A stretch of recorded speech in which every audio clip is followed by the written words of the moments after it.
이사야서 40장 이사야서 40장 3절에서부터 5절까지입니다. 자, 다 같이 한 목소리 같이 읽겠습니다. 시작. 외치는 자의 소리여 가로되 너희는 광야에서 여호와의 길을 얘기하라. 사막에서 우리 하나님의 대로를 평탄케 하라. 골짜기마다 어두워지며 산마다 작은 산마다 낮아지며 고르지 않은 것이 평탄케 되며 험한 것이 평지가 될 것이요 여호와의 영광이 나타나고 모든 육체가 그것을 함께 보리라. 대저 여호와의 일이 말씀하셨느니라. 아멘. 그 다음에 마태복음으로 신약성경 마태복음에 가서 마태복음 3장을 보겠습니다. 3장 1절부터 12절까지입니다. 1절부터 12절까지 같이 읽습니다. 시작. 그때 세례 요한이 이르러 이제 광야에서 전파하여 가로되 회개하라 천국이 가까우니라 하였으니 저는 선지자 이사야로 말씀하신다. 이르시되 광야에 외치는 소리가 있어 가로되 너희는 주의 길을 얘기하라. 그의 첩경을 평탄케 하라 하였느니라. 이 요한은 갓에 털을 입고 허리에 가죽띠를 띠고 음식은 메뚜기와 석청이었더라. 이때 예루살렘과 온 유대와 요단강 사방에서 다 그에게 나와 자기들의 죄를 자복하고 요단강에서 그에게 세례를 받더니 요한이 많은 바리새인과 사두개인이 세례 베푸는 데 온 것을 보고 이르되 독사의 자식들아 누가 너희를 가르쳐 긴박한 진노를 피하라 하더냐. 그러므로 회개에 합당한 열매를 맺고 속으로 아브라함이 우리 조상이라고 생각지 말라. 내가 너희에게 이르노니 하나님이 능히 이 돌들로도 아브라함이 조상이 되게 하시리라. 이미 도끼가 나무 뿌리에 놓였으니 좋은 열매 맺지 아니하는 나무마다 찍혀 불에 던지우리라. 나는 너희로 회개케 하기 위하여 물로 세례를 주거니와 내 뒤에 오시는 이는 나보다 능력이 많으시니 나는 그의 심을 들기도 감당치 못하겠노라. 그는 성령과 불로 너희에게 세례를 주실 것이요 손에 기를 들고 자기의 가장마당을 정하게 하사 알곡은 모아 국간에 들이고 쭉정이는 것이 아닌 불에 태우시리라. 아멘. 예, 우리 같이 잠깐 기도하겠습니다. 하나님 아버지, 오늘 수요일 저녁에 주님께서 저희들에게 귀한 말씀 주시니 감사합니다. 주님, 이 말씀의 깊은 뜻을 저희들에게 깨닫게 해주시고 이 말씀을 붙들고 저희들에게 또 저희 교회에게 주신 이 말씀을 가지고 끝까지 붙들고 따라갈 수 있도록 주님 허락하여 주시옵소서. 주님, 이 말씀이 내 삶 속에 내 생활 속에 앞으로 나의 그 믿음의 비전 속에 이것이 박혀지고 인이 새겨지고 그리고 끝까지 흔들리지 않는 그러한 믿음의 경지를 이룰 수 있도록 꼭 도와주시옵소서. 하나님 감사합니다. 성령께서 이 시간에 저희들에게 충만하게 임하여 주시고 말씀을 받는 자나 말씀을 전하는 자가 성령 안에서 하나가 되어 끝까지 주님의 그 세미한 음성을 들으며 끝까지 더 순종하고 따라갈 수 있도록 축복하여 주시옵소서. 모든 영광을 주님 앞에 올려드리며 예수 그리스도의 이름으로 기도합니다. 아멘.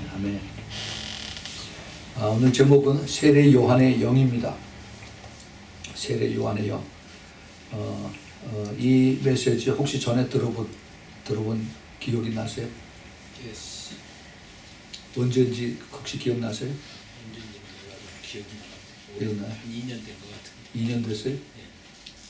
네.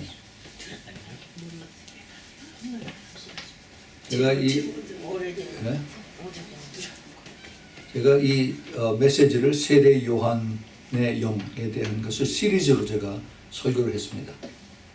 언제 했느냐면 2007년에 했어요. 2007년, 11년 전입니다. 그런데 이 메시지가 그냥 내가 이것을 이렇게 골라서 한 게 아니라 그때 우리 교회가 그 빌라델피아 교회의 부름을 받은 그 오고 나서 불과 한 2, 3년 후에 이 말씀을 주님께서 주셨어요. 그래서 이 세례 요한의 이 메시지를 제가 읽으면서 세례 요한이 그냥 보통 세례 요한이 아니다 하는 걸 깨닫고 그 세례 요한의 영이라는 것을 주님께서 저에게 쭉 가르쳐 주면서 그래서 제가 이걸 3주에 걸쳐서 그래서 이것을 제가 설교를 했습니다. 2007년 7월 6일부터 7월 22일까지. 근데 이게 너무너무 깊어요. 이 세례 요한이 누구인가, 그리고 세례 요한의 영이 무엇인가 하는 것을 우리가 여기서 잘 찾아보면은 우리가 가는 길을 하나님께서 그대로 정확하게 가르쳐 주신 것을 우리가 깨달을 수가 있습니다. 이 세례 요한의 그 부르심은 예수님이 메시아가 이 세상에 태어나시기 전에 이미 600년 전에 하나님께서 이사야 선지자를 통해서 이사야서 40장에 이미 예언의 말씀을 주셨습니다. 그리고 또 다른 선지자를 통해서 메시아의 오심에 대해서 쭉 설명을 했어요. 그런데 막상 예수님이 태어나셨을 때 그때 예수님을 알아본 자는 하나도 없었어요. 오직 세례 요한이 예수님보다 6개월 먼저 태어나서 그래서 예수님을 준비하는 그러한 일을 했습니다. 그런데 그 세례 요한이 그러면 언제부터 그 유대 광야에 나가서 그 다음에 그 요단강에 가서 거기서 이제 사람들에게 회개하라 천국이 가까웠느니라 하고 그렇게 선포를 하고 그렇게 했는가 하는 그런 것들을 우리가 한번 또 찾아볼 필요가 있어요. 세례 요한이 어려서부터 광야에 나가서 그렇게 낙타 털을 옷을 입고 그다음에 그 꿀을 먹으면서 그렇게 살았는지 그것이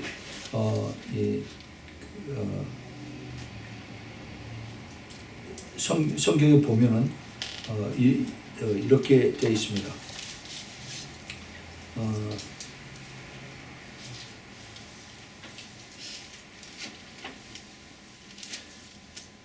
누가복음 3장 2절 보면은 안나스와 가야바가 대제사장으로 있을 때 하나님의 말씀이 빈들에서 사가랴의 아들 요한에게 임한지라 하겠습니다.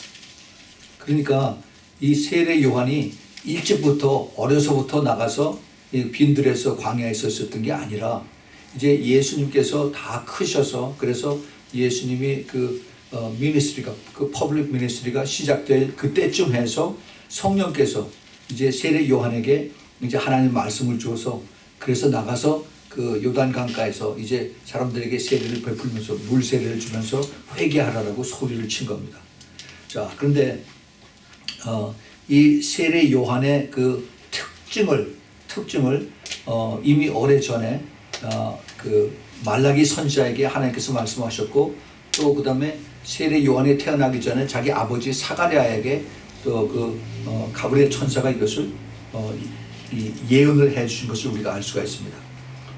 누가복음 1장 17절에 보면은 저가 또 엘리야의 심령과 능력으로 주에 앞서가서 아비의 마음을 자식에게 거스리는 자를 의인의 슬기에 돌아오게 하고 주를 위하여 세운 백성을 예비하리라 하겠습니다. 이 말씀은 우리가 잘 아는 말라기야서 4장 5절 6절에 있는 말씀이에요. 거기 보면은 보라 여호와의 크고 두려운 날이 이르기 전에 내가 선지 엘리야를 너희에게 보내리니 그가 아비의 마음을 자녀에게로 돌이키게 하고 자녀들의 마음을 그들의 아비에게로 돌이키게 하리라. 돌이키지 아니하면 두렵건대 내가 와서 저주로 그 땅을 칠까 하노라. 이렇게 말라기 선지자가 말씀을 하셨습니다. 이 말씀은 예수님이 메시아가 오시기 거의 한 450년 전에 이 말씀을 받았습니다. 그러면서 이제 그 세례 요한의 그 부르심과 세례 요한의 그 콜링이 이제 잠잠한 가운데 때가 되니까 이제 예수님을 미리 앞서서 증거하는 그러한 일을 했습니다. 근데 세례 요한의 특징을 우리가 잘 깨달아야 돼. 세례 요한의 영을 우리가 깨닫기 위해서는 세례 요한이 하는 그 미니스트리가 혼자서 그 솔로 미니스트리 혼자서 하는 그 미니스트리인데 그 특징을 우리가 잘 깨달아야만 그 세례 요한의 영을 받은 사람들의 특징을 우리가 잘 캐치할 수가 있습니다. 세례 요한은 어디에서 어디에 살았다고 그랬어요? 광야에서 빈 들에서 외롭게 혼자서 그렇게 살았습니다. 그런데 이 광야에서 있었던 그 하나님의 사람들이 세례 요한뿐만이 아니에요. 성경에 보면 많이 있죠. 그렇죠? 제일 처음에 시작한 것이 모세입니다. 모세. 이스라엘 백성들을 끌고 전부 다 홍해를 건너서 그 다음에 그 광야로 들어왔어요. 그 광야를 하나님의 말씀을 순종하면은 10하루면은 거기 건너갈 것을 40년을 거울 뱅글뱅글 돌았습니다. 광야 생활을. 그리고 가나안 땅에 들어갔어요. 모세. 그런데 이 광야 40년의 광야 생활을 참 그 이스라엘 백성들은 계속 하나님 앞에 컴플레인하고 그 다음에 불평불만하고 불순종하고 그래서 하나님의 그 큰 화를 당했는데, 그런데 이 광야라고 하는 이 광야 생활을 통해서 이스라엘 백성들 또 모세 하나님의 사람들은 엄청난 큰 축복을 받은 그런 백성들이 됐습니다. 이 광야에서 이스라엘 백성들은 하나님을 만났어요. 모세를 통해서. 그리고 이 모세를 통해서 광야에서 하나님의 말씀을 받았어요. 그래서 이스라엘 백성들이 가장 큰 축복을 받은 그 이유가 하나님의 말씀을 먼저 받은 백성이 된 것이 가장 큰 축복입니다. 다른 이 세상의 모든 온 세상의 그 인류의 그 발생을 보더라도 하나님 말씀을 받은 이러한 이스라엘 백성 같은 그런 백성들이 없다는 거죠. 근데 그들이 이스라엘 백성들이 하나님의 말씀을 받았을 때 그들의 그 위치가 어디였냐? 광야에 있었다는 겁니다. 광야. 텐트 생활을 할 때 이 퍼머넌트 하우스가 아니라 아파트가 아니고 이런 그 단독 개인집이 아니라 들판에서 텐트 치고 사는 그러한 삶을 살고 있었어요. 거기서 이제 그들은 하나님의 말씀을 받고 그 다음에 하나님의 그 임재를 보고 기적을 체험했습니다. 배고플 때면 하늘에서 만나가 내려주고 그리고 더 불평하면은 메추라기가 떨어져서 그래서 고기를 맛보고 또 그리고 하나님의 그 임재를 어떻게 깨달았냐면은 낮에는 구름 기둥으로 하나님께서 인도하신 것을 눈으로 보고 그리고 밤에는 불 기둥으로 하나님의 그 법궤 위에 올라가 있는 그 불 기둥을 보면서 하나님의 임재를 이스라엘 백성들은 눈으로 봤습니다. 이거를 체험한 이스라엘 백성들이 보면서도 하나님 앞에 불평불만을 했어요. 이건 참 굉장히 하나님의 마음을 아프게 했던 그러한 사실입니다. 하나님을 깊이 알면서 그러면서도 하나님을 모르는 것처럼 하나님에게 계속 불평불만한 것들, 그것을 우리가 많이 회개를 해야 됩니다. 우리는 그 기적을 우리가 자꾸 보여달라고 우리도 자꾸 그런 얘기를 합니다. 하나님 기적을 체험해 주세요. 아픈데 치유해 주세요. 내가 기도하는데 응답해 주세요. 이 기적을 내가 받아야만, 기도 응답을 받아야만 하나님 살아계신 것을 내가 이것을 믿겠습니다. 내가 더 믿음이 더 크겠습니다. 라고 이렇게 하나님하고 이렇게 딜을 하려고 그래요. 그런데 우리들에게는 하나님께서 더 큰 축복을 주셨습니다. 예, 그것이 하나님의 말씀이고 그다음에 성령님이십니다. 예, 우리는 그 이스라엘 백성들보다도 더 큰 축복을 받았어요.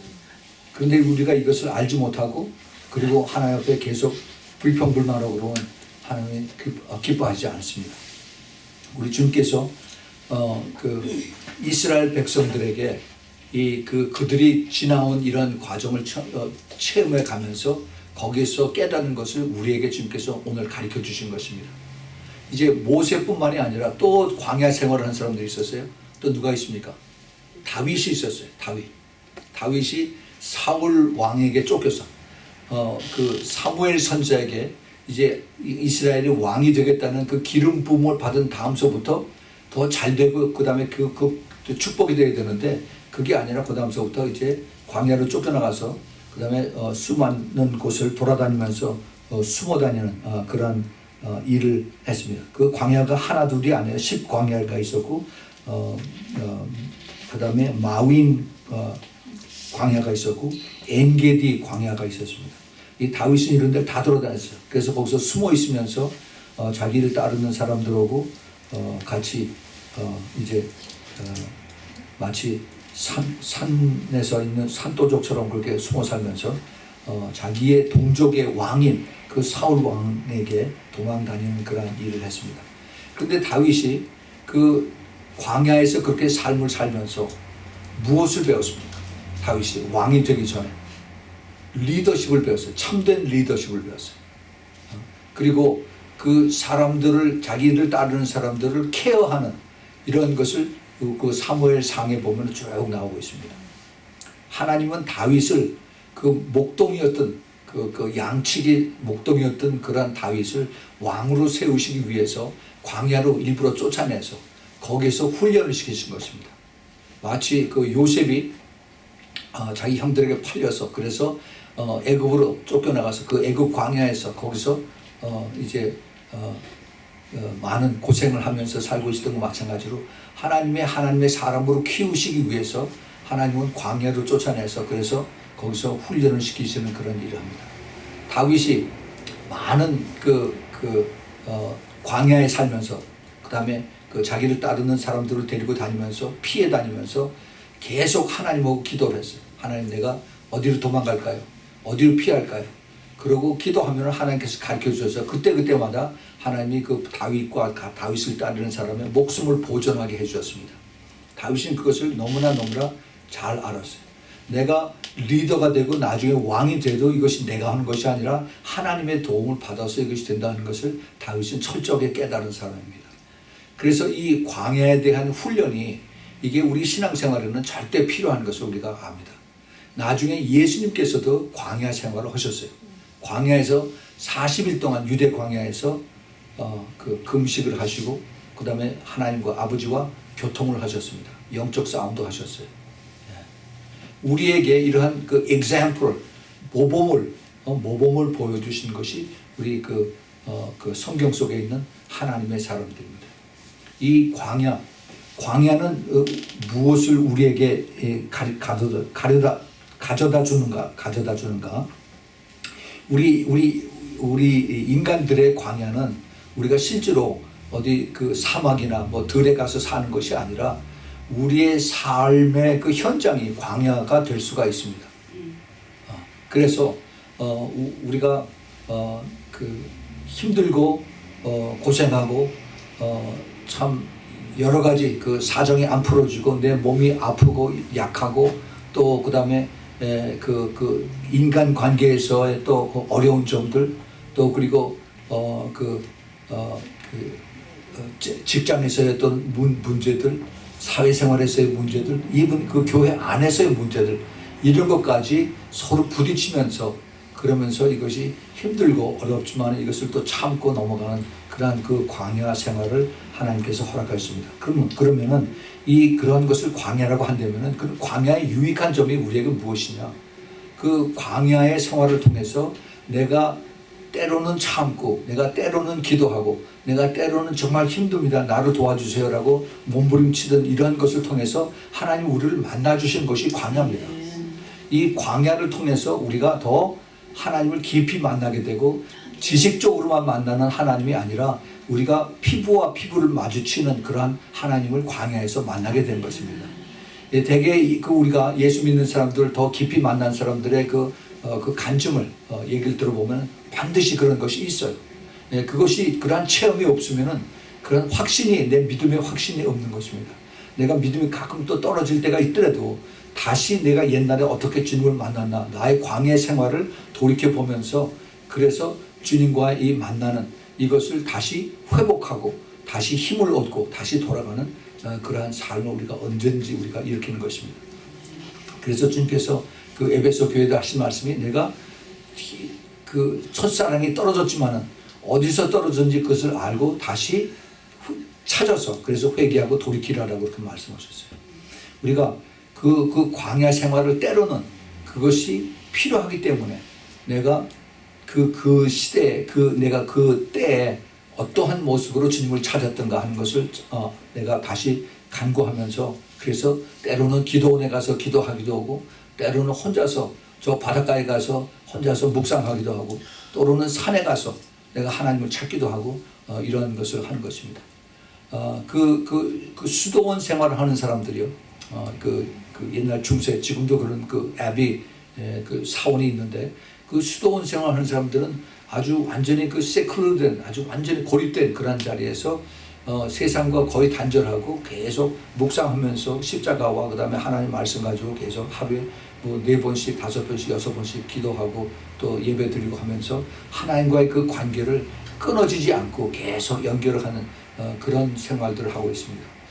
참 그 좋아요. 좋지만은 뭐 그것도 좋고 또 우리가 그렇다고 해서 그렇게만 생활해야 되느냐? 그렇지 않죠. 예수님은 이 땅에서 온 제자들로 같이 다니면서 세상 생활 다 하시고 또 그리고 또 고난도 당하시고 천국으로 가셨습니다. 우리가 이 삶 속에서 힘들고 어려운 그런 고난 속에서 부딪히고 깨닫고 또 거기서 좌절하고 또 힘들고 이러한 그 생활 속에서 이런 것을 우리가 광야라고 한다면은 여기서 우리가 배울 것이 있다는 겁니다. 그래서 그 배움을 통해서 내가 더 끊어진 나의 주님과의 관계가 다시 회복이 되고 그 다음에 내 주님과의 체험의 그 장소가 되고 그리고 또 내가 그 힘들고 어려웠을 때 내가 주님 앞에 기도함으로 인해서 그래서 그 광야에서 하나님 나를 두 손으로 꼭 붙잡아 주시는 그 보호함을 내가 거기서 경험할 수도 있는 것입니다. 그래서 우리가 이 광야의 생활을 우리는 사실은 자꾸 찾아야 돼요. 내가 좀 편안하면은 사실 더 위험합니다. 우리가 다 모든 게 다 순순히 잘 풀어지고 기도응답 다 받고 내가 돈 많고 시간 많고 그러면 우리의 그 주님과의 관계가 형식적인 그러한 관계가 되고 그리고 더 주님과 그 끈끈한 그 열정적인 그러한 관계는 다 식어버리는 것이 우리 죄인의 특성입니다. 그래서 우리가 이 광야라고 하는 이것을 우리에게서 떠나보낼 수 없는 그 끈끈한 그러한 관계를 우리가 기억을 해야 되는 것입니다. 그래서 이 광야라는 것을 우리가 항상 기억하면서 그 세례 요한이 광야에서 한 일이 무언가, 광야에서 한 일이 뭔가, 세례 요한의 그 콜링이 이미 그가 태어나기 600년 전에 외치는 자의 소리여 가로되 너는 광야에서 여호와의 길을 예비하라 사막에서 우리 하나님의 대로를 평탄케 하라라는 그러한 콜링을 받았습니다. 그것이 그 세례 요한에 대한 하나님의 부르심이에요. 그래서 세례 요한이 아마 청소년 때는 그 조용하게 평범하게 그렇게 자랐던 것 같아요. 예수님처럼. 그러다가 이제 예수님이 이제 크셔서 공생의 퍼블릭 미니스트리 이것을 시작할 그 무렵에 이제 세례 요한도 이제 그 안나스와 가야바가 대제사장으로 있을 당시에 하나님의 말씀이 이제 그 세례 요한에 의해서 빈들로 나가라 광야로 나가라 해서 거기서부터 이제 시작이 된 거죠. 자, 그런데 이 광야에서의 그 세례 요한의 열매는 무엇이었던가? 광야에서 세례 요한이 한 거는 사람들에게 소리치고 회개하라 천국이 가까웠다. 주로 그것이 메인 메시지였습니다. 회개하라 천국이 가까웠느니라. 그 회개하라. 그 누가복음 3장 3절에 요한이 이런 말씀이 있습니다. 누가복음 3장 3절에 요한이 요단강 부근 각 처에 와서 죄 사함을 얻게 하는 회개 세례를 전파하니 그랬습니다. 자, 요단강 부근 각 처에 요단강이 쭉 북쪽에서 남쪽으로 이렇게 쭉 내려오죠. 근데 요단강을 그거를 중심으로 해서 그래서 북쪽 아래쪽 남쪽으로 쭉 왔다 갔다 하면서 그러면서 죄 사함을 얻게 하는 회개 세례입니다. 회개 세례를 전파했습니다. 이거는 무슨 얘기냐면은 회개하라 천국이 가까웠다라고 하는데 그냥 말로만 회개하라 하라고 외친 것이 아니라 진정으로 회개를 하면은 그러고 나서 세례를 받을 때 죄 사함을 얻는다 하는 것입니다. 아멘. 죄 사함을 얻는 거. 여러분들 그 물세례 다 받은 그 경험이 있을 줄 압니다. 물세례 아직 안 받았으면 그럼 우리가 한번 이제 날짜를 정해서 한번 받아야 돼요. 그 물세례를 받으면은 로마서 6장에 있는 것처럼 우리가 물 속에 들어갔다 나올 때 내 모든 죄가 다 거기서 깨끗하게 씻음을 받는 그러한 그 상징적인 것이 있어요. 근데 실제로 내가 그런 것을 그 세례에 대한 문답을 받고 그것을 믿고 그 기도하고 하면은 그러한 역사가 나타납니다. 제가 작년인가 재작년에 그 에티오피아에 가서 그때 그 당시에 그 흙탕물 강물에서 거기 있는 오로모 족속들 한 630여 명을 세례를 주는데 그 사람들이 별의별 그 이상한 현상들이 다 일어나. 물속에 들어갔다가 나올 때 막 귀신들이 막 발작을 해가지고 거기서 다 나와서 그 쫓겨나가는 그런 현상도 있고, 또 그 다음에 거기서 영안이 열려서 그냥 천사들이 와서 보고 할렐루야하고 춤을 추는 그런 사람들도 있고, 모든 죄가 다 씻겨졌다고 춤을 추고 막 그런 거 좋아하는 사람도 있고, 그러한 역사들이 그 진정으로 참된 침례를 받는 사람들에게 이것이 일어납니다. 그래서 진정한 그 회개의 세례를, 죄 사함을 얻는 회개의 세례를 이것을 전파하는 그러한 역할을 하는 것이 바로 세례 요한이에요. 근데 이것이 굉장히 중요합니다. 죄 사함을 얻게 하는 회개의 세례를 나중에 베드로가 다시 전합니다. 사도행전 2장 38절에 예루살렘 교회 앞에서 성령을 받고 난 다음에 베드로가 가로되 너희가 회개하여 각각 예수 그리스도의 이름으로 세례를 받고 죄 사함을 얻으라. 그리하면 성령을 선물로 받으리니 그랬습니다. 예. 자, 다시 읽을게요. 베드로가 가로되 너희가 회개하여 각각 예수 그리스도의 이름으로 세례를 받고 죄 사함을 얻으라 그랬습니다. 그러면은 성령을 선물로 주시리라 그랬어요. 예. 사도행전 2장 38절에. 그래서 우리가 이 죄 사함을 얻게 하는 회개의 세례, 이것이 굉장히 중요한 것을 우리가 깨달아야 됩니다.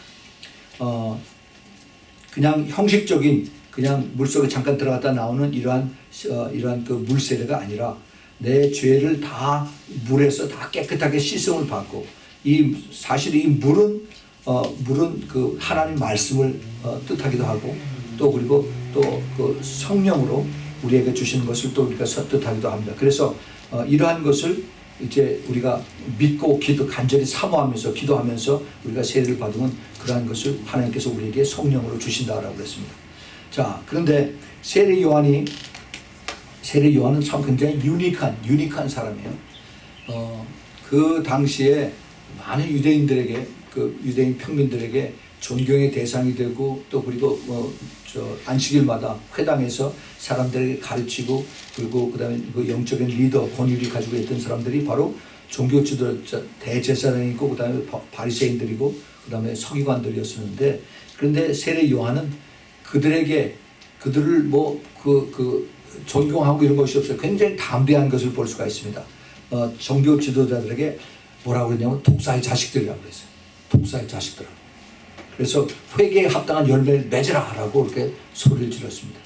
참 이거 만약에 지금 어떤 누가 그 교회 앞에 가서 그 큰 교회 목사고 독사의 자식아 나와서 회개하라 그러면 큰일 날 겁니다. 예. 그런데 이 세례 요한은 사람의 눈치를 보지 않았어요. 하나님께서 성령께서 시키시는 대로 그대로 순종을 했습니다. 이 성령의 인도하심만을 그대로 의지했어요. 세례 요한이 우리가 생각하기에 정말 그 많은 사람에게 회개하라 천국이 가까웠다라고 이렇게 말씀을 전하기를 원하고, 그리고 그런 그것을 만약에 기대를 많이 했다라면은 사람들, 야근 사람들 같으면은 그러면은 어디로 갔겠어요? 예루살렘으로 갔겠죠.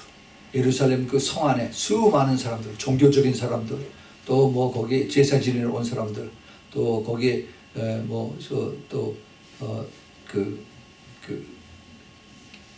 거기서 기도하는 사람들, 수많은 사람들이 왔다 갔다 하고, 그 사람들 앞에서 회개하라 천국에 가까웠느니라라고 이렇게 소리치고 얘기할 텐데, 그런데 세례 요한은 안 그랬어요. 그냥 혼자서 요단강을 남쪽에서 북쪽으로 왔다 갔다 하면서 소리 지르고 그랬을 때 사람들이 글로 따라왔어요. 누가 사람들을 보냈습니까? 성령님이 사람들을 보냈죠. 예. 그러니까 이 세례 요한은 성령께서 주시는 그 말씀을 붙들고 말씀에 순종을 했더니 성령께서 사람들 그쪽으로 보낸 겁니다. 이게 중요해요. 하나님의 사람은 사람들을 두려워하고 사람들을 무서워하고 사람들의 눈치를 보는 것이 아니라 성령님의 눈치를 봐야 돼요. 예, 성령님의 뜻을 알고 성령님의 뜻을 순종하고 따라갈 때 나머지 일은 성령께서 다 해주시는 것입니다.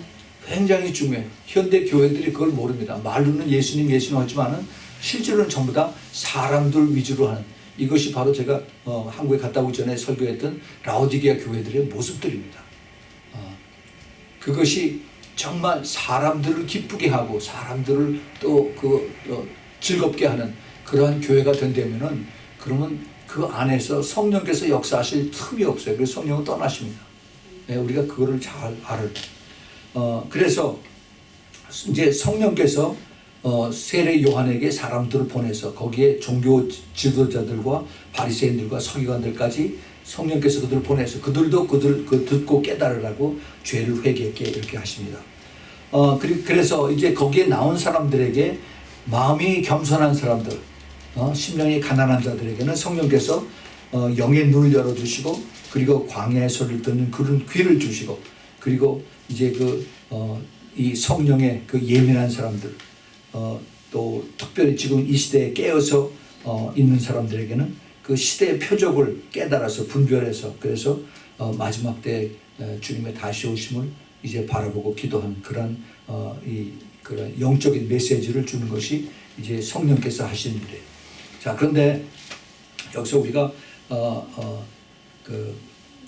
한번 그 세례 요한이 했던 그 일들, 또 세례 요한의 그 콜링과 실제로 세례 요한이 했었던 그런 일과 한번 비교를 해서 볼 필요가 있습니다. 다시 보면은요, 이사야서 40장 3절서부터 5절 다시 한번 봅시다. 외치는 자의 소리여 가로되 너희는 광야에서 여호와의 길을 예비하라, 사막에서 우리 하나님의 대로를 평탄케 하라, 이렇게 했습니다. 세례 요한이 이렇게 해야 된다는 거죠. 이렇게 부름을 받았은 것입니다.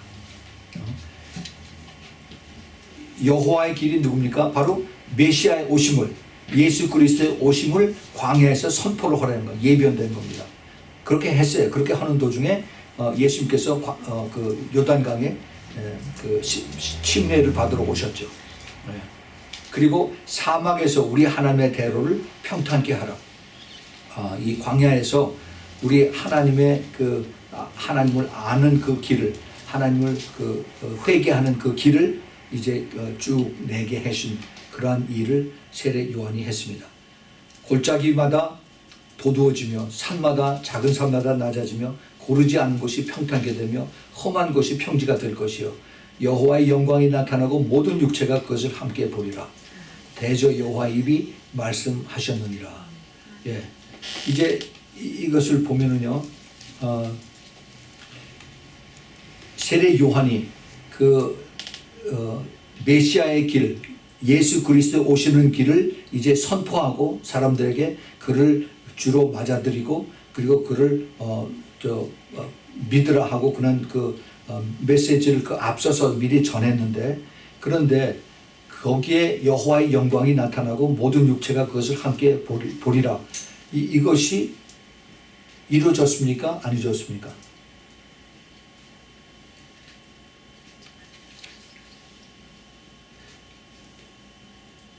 여호와의 영광이 나타나. 그 여호와의 영광이라는 게 어렵게 생각하지 말고, 주님께서 그 귀신을 쫓아내고 아픈 자들을 고치시고 그 다음에 죽은 자를 살리신 것이 다 여호와의 영광입니다.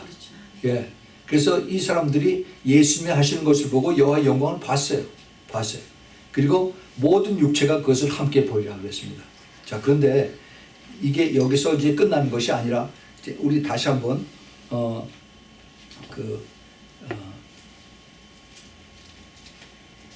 이거를 봅시다.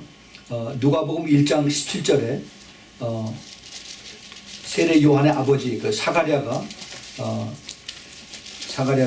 가브리엘 천사로부터 받은 세례 요한에 대한 예언입니다. 저가 또 엘리야의 심령과 능력으로 주 앞에 앞서 가서 아비의 마음을 자식에게 거스르는 자를 의인의 슬기에 돌아오게 하고 주를 위하여 세운 백성을 예비하리라 그랬습니다. 이 말씀이 무엇인가 한번 잘 생각을 해볼 필요가 있어요.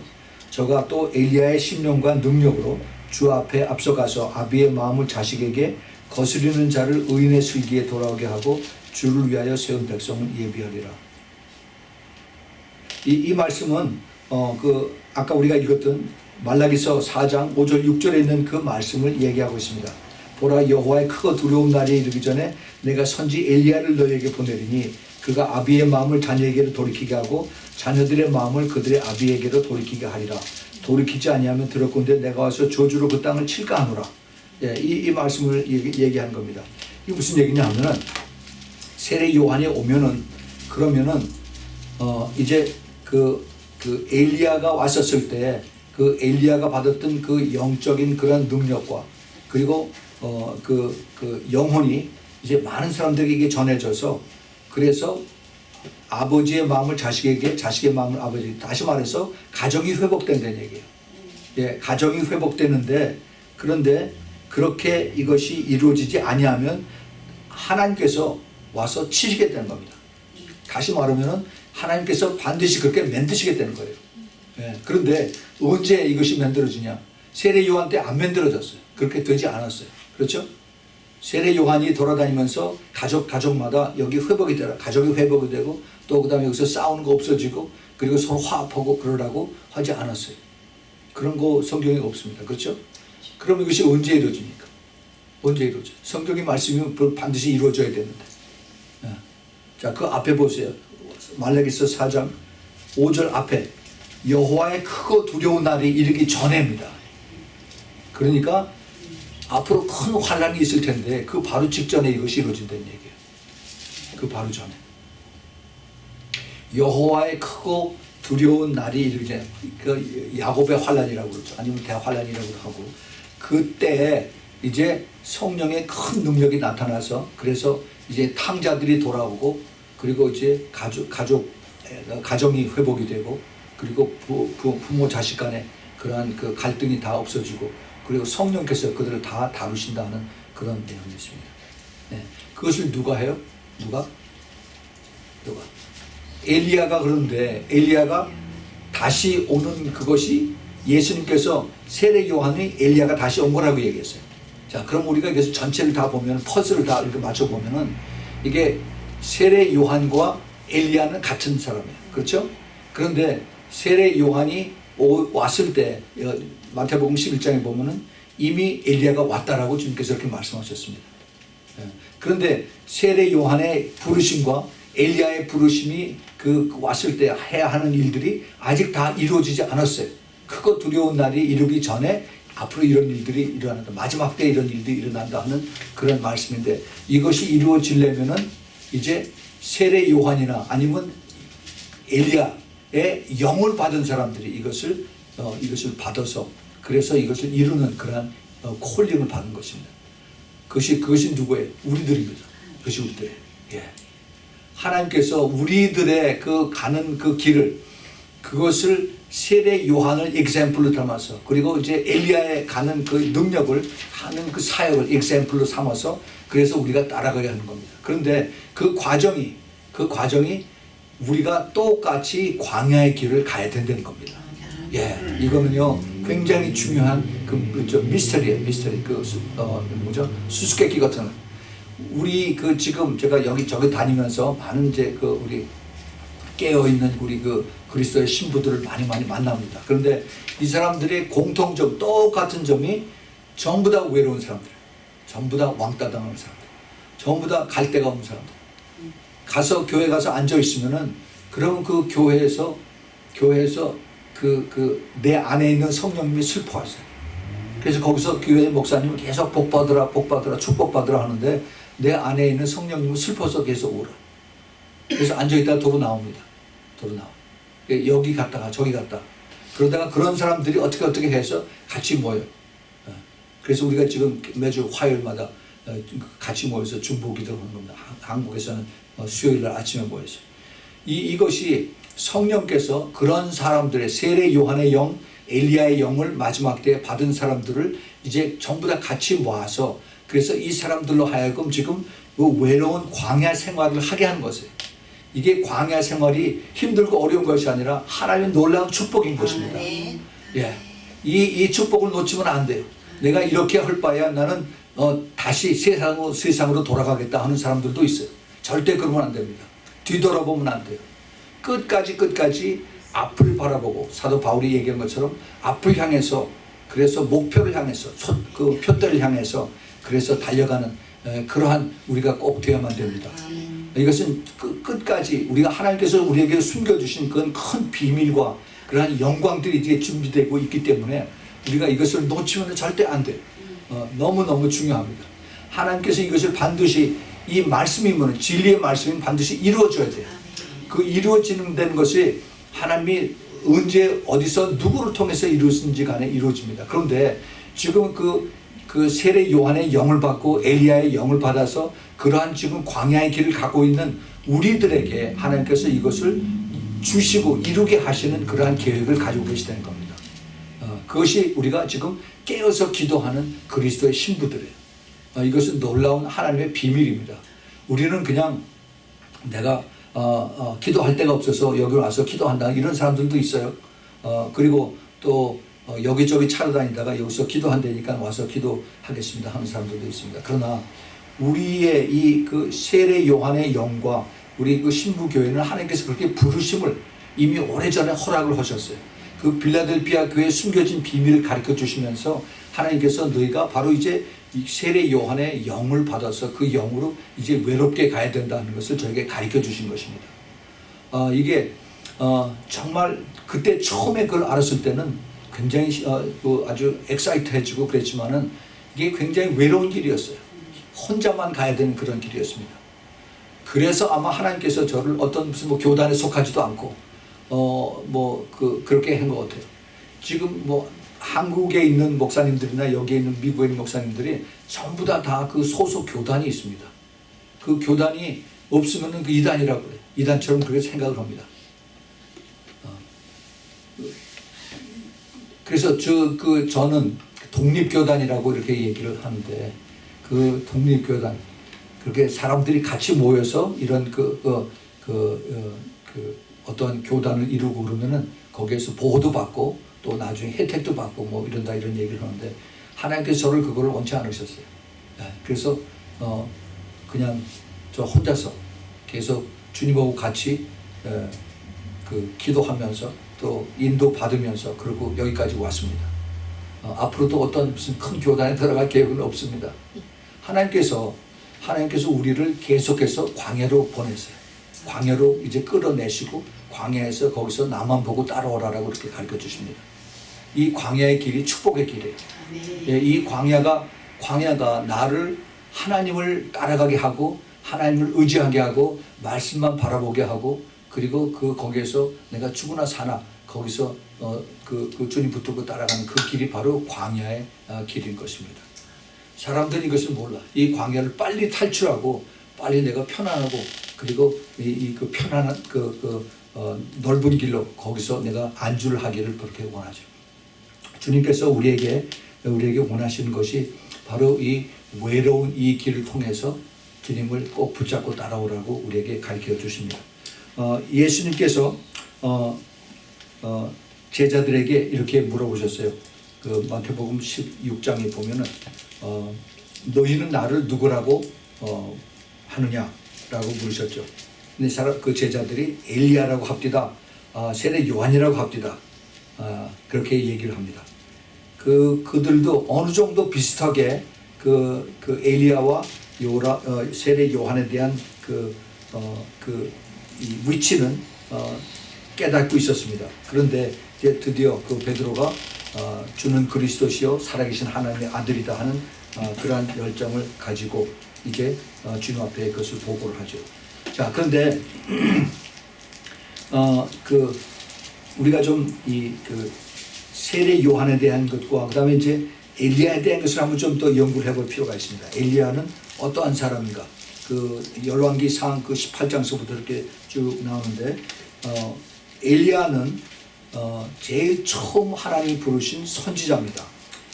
이 유대 사람들, 그 유대인들에게 가장 첫 번째로 손꼽히는 것이 바로 엘리야예요. 그래서 이들이 이제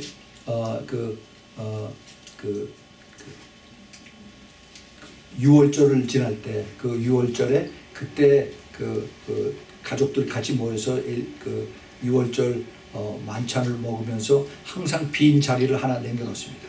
이 빈 자리가 누구 자리냐면 바로 엘리야의 자리예요. 그래서 그들이 습관적으로 이제 이제 그 만찬을 다 먹고 나서 그다음에 끝에 엘리야가 그 자리가 비어 있으니까 내년에 우리가 엘리야를 다시 모시고 예루살렘에서 우리가 이 유월절을 먹자 하는 그러한 것이 자기네들의 풍습으로 되어 있습니다. 자, 그래서 이 엘리야는 바로 그 하나님을 철저하게 하나님을 사랑하고 섬기고 했던 사람이죠. 그 바로 열심히 특심이 된 그런 사람이었습니다. 열심히 특심이 된 사람. 이스라엘의 여호와 하나님을 위해서 자기가 아주 열정을 가지고 주를 따랐다 하는 그러한 고백을 그 엘리야가 한 것을 우리가 압니다. 근데 그리고 나서 큰 기적을 베풀었죠. 그 아합의 부인 이세벨의 그 밑에서 종살이를 하는 이세벨의 선지자들, 바알 신을 섬기는 선지자들 모두 그들이 450명하고 또 400명하고 850명을 이제 상대로 해서 이제 그 영적인 싸움을 하고 난 다음에 그 다음에 하나님께서 그들을 다 이제 물리치고 나서 그 다음에 사람들로 하여금 그들을 다 죽이라고 그랬습니다. 그래서 850명을 다 죽였어요. 그러고 나서 그 이세벨이 화가 나서 이제 자기의 자기를 따르는 자기를 섬기는 그런 무당들이 죽으니까 엘리야를 죽이겠다라고 그렇게 얘기를 했더니 그 말 한마디에 이제 엘리야가 도망가가지고 광야에서 이제 숨어 다녔던 그런 것을 우리가 봅니다. 결국 그것을 다 마치고 난 다음에 하나님께서 엘리야에게 이제 내 후계자를 삼으라 그러고 엘리사를 부른 다음에 엘리야를 하나님 앞으로 데려가죠. 엘리야가 천국으로 휴거가 됩니다. 불병거를 타고 가요.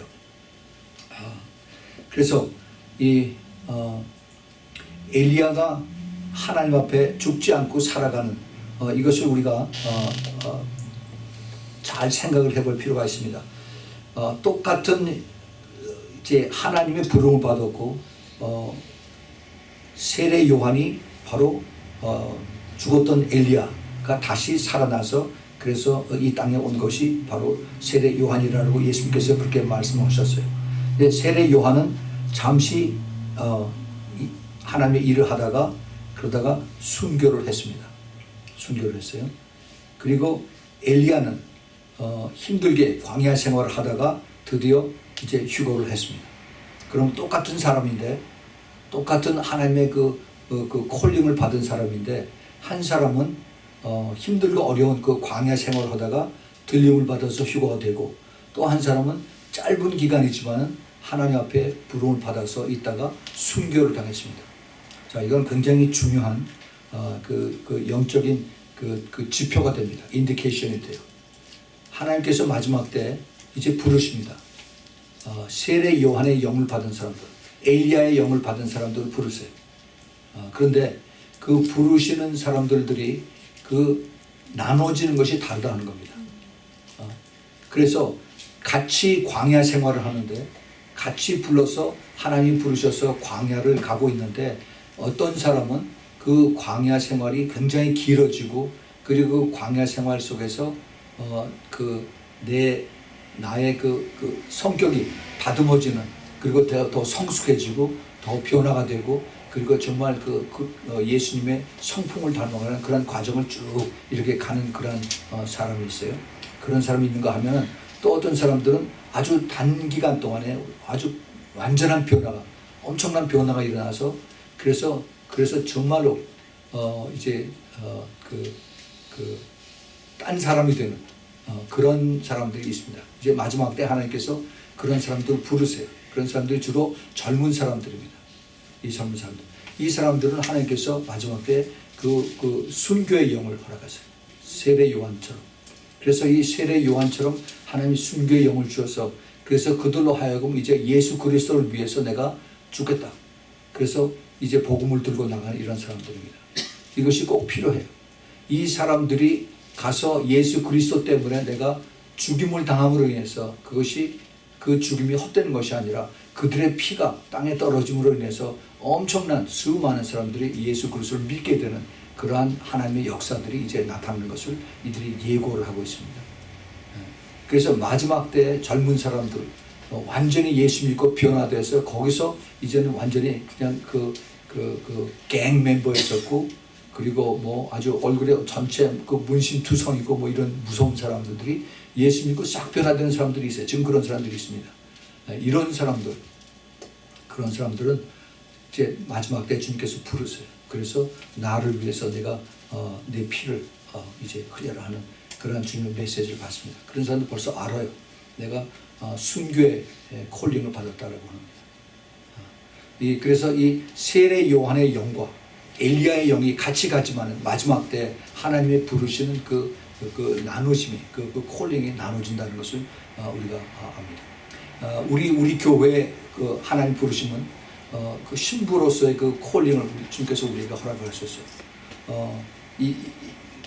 우리는 밤에 매일 밤 나와서 기도를 합니다.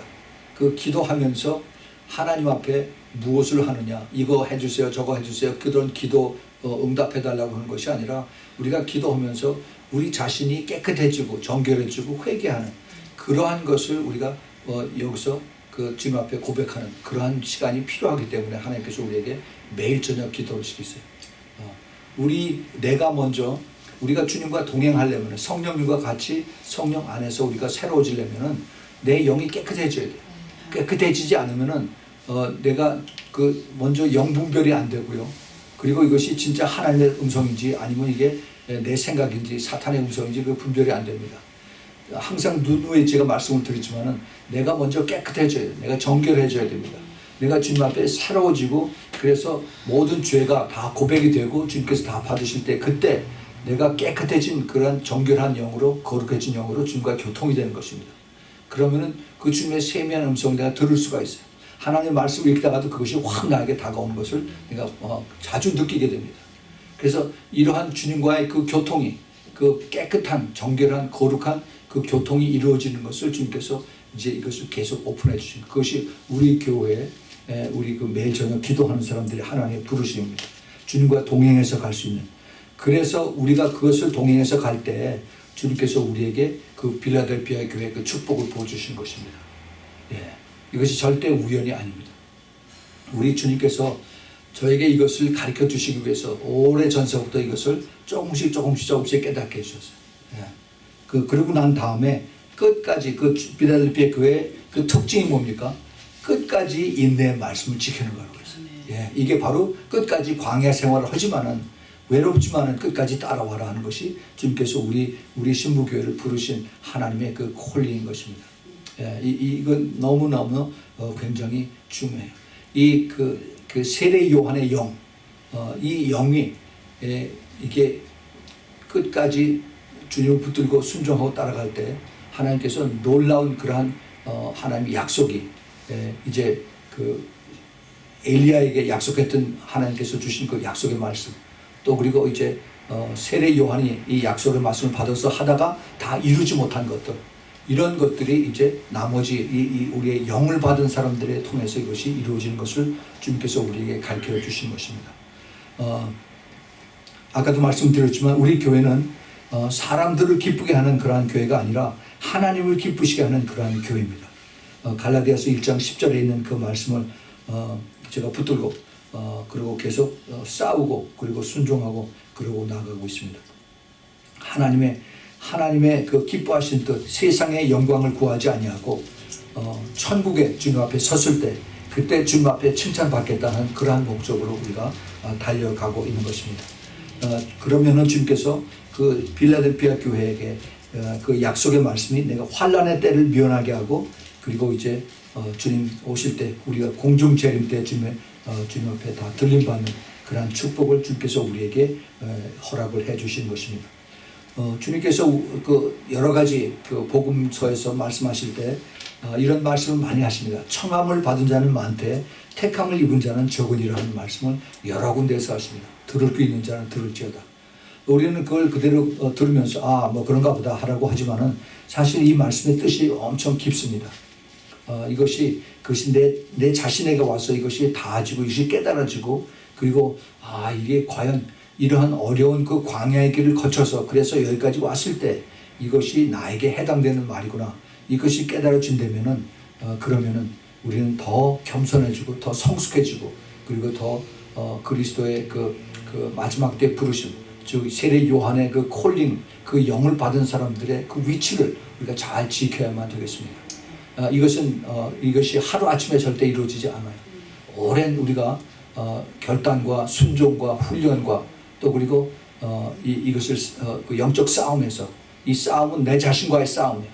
사탄이 가만두질 않습니다. 제일 우리를 싫어하고 미워하고 우리를 끄집어내서 자꾸 내 옛날 습성으로 돌아가게 하려고 하는 것이 사탄이에요.